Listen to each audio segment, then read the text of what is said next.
Здравейте, скъпи приятели от Патреон, аз съм Янсен Вандер Штрудел с коментарът на деня за днес 14 септември 2024 година. Няма никакви тръби на ВиК-то, заради които изсякоха невинните и горките дървета на Опалченска. Има само една поредна лъжа на кметчето Десарче Терзиев. Този забранителен знак го има само в България. Българино, не пикай в подлеза. Не бъди вулгарен. Тоест, не бъди вулгарус. Тоест, не бъди българин, бе! Не пикай! Арестуваха гадината, майката на бебето, което беше захвърлено от нея в храстите. Тази на път към районното непременно трябва да я блъсне камион или да я охапе кон.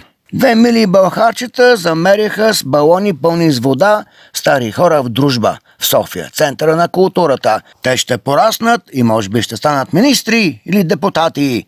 Българите много обичат своите деца и милеят за тях и ги възпитават както подобава. Бившата главна секретарка на МВР явно е във вечер махмурлук. Каза някаква невероятна тъпотия. Такава е професията на полицаите и военните.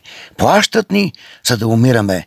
За съжаление не умирате, а взимате по 20 заплати, като се пенсионирате след 20 години спане, крадене и побоища на хората.